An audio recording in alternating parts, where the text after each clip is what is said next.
Hi guys, welcome back to my channel. My name is Oluchichinwa. I'm a YouTuber based in Abuja, Nigeria. So in today's video we're going to be talking about something that's trending all over Instagram, Twitter, all over the social media space. It's about Derrick Jaxn. So Derrick Jaxn is a relationship expert. He has about 750,000 subscribers on YouTube, and basically what he does is like he's a relationship coach. So he advises men and women on how to like secure their relationships and like how to just have healthy relationships. So there was pandemonium on the internet when a lady released some details about her having an affair with Derrick Jaxn. And mind you, Derrick Jaxn is married. He and his wife have been together for over 12 years, and yeah. So it was like, ooh, this guy that has been advising everybody on, you know, like how to make your relationship better and just how to have healthy relationships basically, you know. And here he is now, he's cheating on his wife, and we're finding out. This week also Derrick himself came you know, on his YouTube channel, did a video with his wife, you know, admitting to the cheating allegations. Him and his wife held hands. You know, he just admitted, saying, first of all, he said that he's not accountable to us on the internet, he's not accountable to us basically on the internet, he's only accountable to God and then his wife, which is kind of true, you know, if you're really to look at but why he felt the need to do all of this was because he had put himself in a position where, you know, he was advising relationships and couples on how to have healthy relationships, and here he was doing the opposite of what he was preaching. So he was just saying that, you know, apologizing to everybody that felt let down by what he had done, you know. And he also opened and agreed to the fact that it was multiple cheating, like it was not just with one lady. I know it was emotional, it was physical and all of that stuff. So I'm not really about to like get into Derrick's issue. Why I'm actually doing this reaction video is because people have, you know, different opinions, and it's like on Twitter, on Instagram, everybody's dropping their own 2 cents, and I have my own opinion as well, in as much as I'm not going to force it on them. It's my opinion.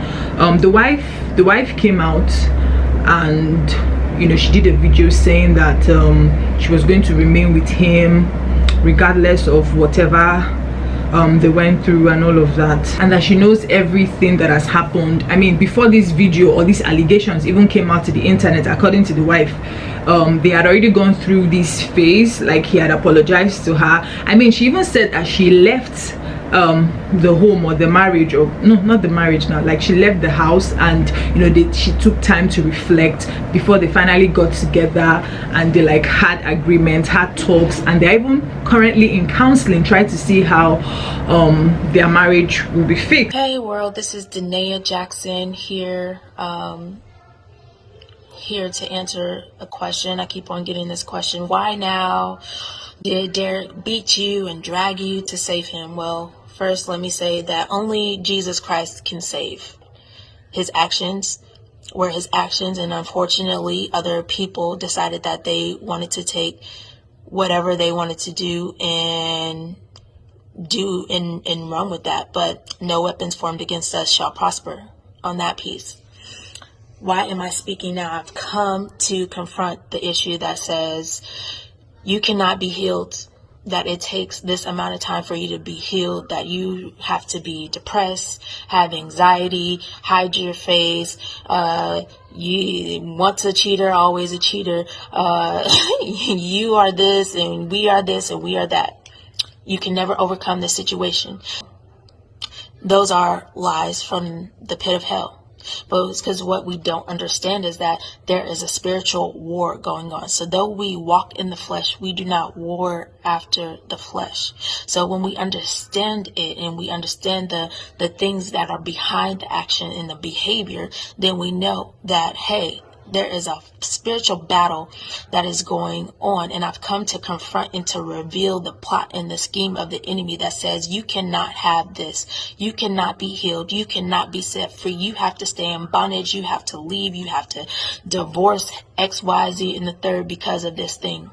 Well, you do not have to do those things. Just because something is dead does not mean it cannot be resurrected by the blood of Jesus Christ, by the resurrection power of Jesus Christ. That I heal, I deliver, I set free, I resurrect from the dead. He can resurrect your finances, he can resurrect your marriage, he can resurrect you, he can resurrect every aspect of your life, because we can do nothing without him.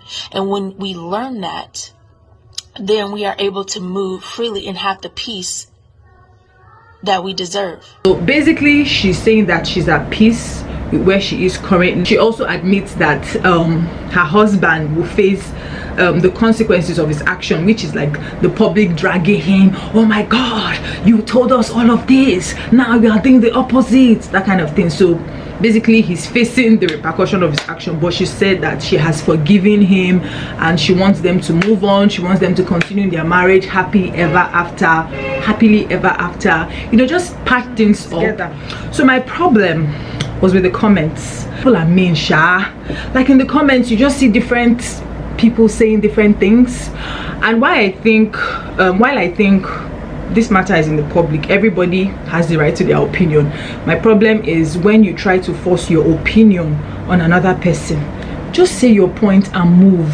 It is her choice to decide to do whatever she wants to do. And how did we get to the point where in the world where we feel like we cannot forgive, where we feel like if someone does something then the person is cancelled? I mean, cancel culture. Yes, cancel culture. How do we get to that point where if it's not in agreement with what the majority of everybody thinks, in this case now everybody thinks she should leave the man, it's her opinion, it's her choice to make. I'm not going to tell her to leave or not to leave, but like if she decided to stay with him and work things out, what is wrong with that? When did we get to the point that once, you know, something happens to you, or once you're just in any misunderstanding of any kind, which could be any other thing, you know, you just decide to walk away? I mean, what happened to conflict resolution? In this case, cheating resolution. It's just sickening that everybody wants you to play a role that fits into their own narrative, that fits into what the rest of the world wants. I mean, if she came out and said, oh, I'm leaving my husband, everybody's going to be like, girl, you made the right choice, you made the right choice, girl. And while, you know, I'm not supporting cheating or anything, I feel like there's still a place, you know, for forgiveness. There's still a place for counseling. Like she said, they are going through counseling, and you know, she's also dealing with it spiritually and all of that. What is wrong with that? This woman believes in Jesus Christ. She believes that Jesus can fix her marriage. She believes that, oh, they can also go through counseling, you know, and get whatever toxic, you know, problems they had in their relationship in order for them to move forward. Like, why do people just, I don't understand. How do we get to this point? Another problem I have is also people coming saying, if it was the woman, if it was the woman that did this, will the man forgive? Well, yes, I've seen situations where that happened.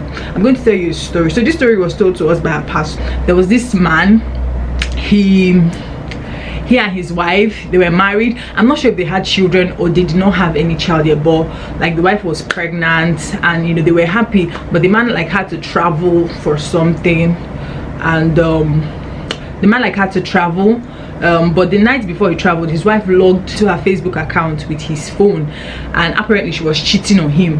And you know, she had sent various messages, and you know, even telling the man, I think she had given birth. She was not pregnant now. She had given birth and she had returned back to Nigeria, and the man was traveling. So she was sending messages, you know, telling the man that apparently the man fathered the child that she had, and the husband thought it was his child, but it was not his child.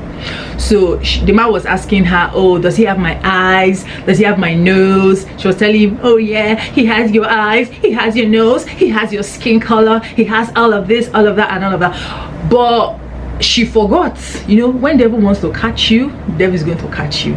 So she forgot to log out. You know that thing that like you log into someone's phone and you forget to log out, and the man traveled with his phone. when he got to wherever he went to, he was going through his phone and messages were just coming in, and apparently the man was still sending her message via Facebook. So the man got to find out and he was heartbroken, he was devastated. First of all, he said he didn't call his wife. According to the story, he called the pastor and told the pastor this, that, and pastor, if you know, he was heartbroken basically. After some time, he called the pastor and told the pastor, okay, I've thought about it, I've thought things through, and I've decided to forgive.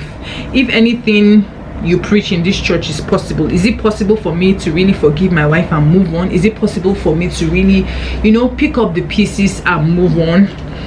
And the pastor was like, I believe you can do it. And you know, he came back, he confronted his wife cried, you know, in front of the pastor. Obviously his wife cried and all of that, and she asked him to forgive her, and he forgave her. And as we speak now, they both have other children, of course including the other child that they had from the other guy, and they're living happily ever after. So that is for those of you that think men cannot forgive a cheating wife. But the point is not even whether it's a man or whether it's a woman. The point is, can you let people, you know, just do things based on what they think is right for them, and let's not just be the ones forcing people. I see, you know, social media really has its downsides. Like, everybody has their opinion, everybody has a freaking opinion on how you should live your life. I saw one post by Jackie Hill Perry. Folks on this app would lead you to believe that you owe them an explanation for whatever you do, think, say, and believe that they disagree with. But this is the thing: if I don't have your last name, if I don't attend your church, if I don't have your number in my phone, I'm not indebted to you. And that is just the truth, you understand? And I really applaud this woman, because it's a lot of strength in these times where, you know, everybody's just saying cut off. If anybody treats you whole, if they scratch your skin, cut them off. If they pluck your eyebrow, cut them off. If they do this, cut them off. She is really strong for coming out against all odds, whatever it is that she went through behind closed doors, I don't know, but like coming out and saying, I choose to stand by this decision. When in a world where people's solution to everything is leave, cut them off, do this, oh, he did this to you, leave him, she did that to you, leave her, drop this person. No, I know sometimes the situation to everything, or the solution, sorry, to everything is not to leave. Sometimes some people decide to sit back and fix things. Some people decide to sit back and work on things. And you know, if you cannot shame someone that's going through a divorce, why will you shame someone that decided to stay? You see, there's double standards. It's almost like the world wants everybody to think the same way. But now people are doing the exact opposite of what they don't expect you to do to them in the case of a divorce. I'm really praying for this family this time, because it's really not easy. I hope that she finds healing. I hope the family finds healing. What I'm just basically trying to say is, people should respect people's choices. People should respect people's choices. Whether it sits with you or it doesn't sit with you, it's not your business. You know, if you really love her, pray for her from afar. I think that's all I have to say in this video. Thank you guys so much for watching. Do not forget to like, do not forget to subscribe, and I'll see you in my next video. Bye.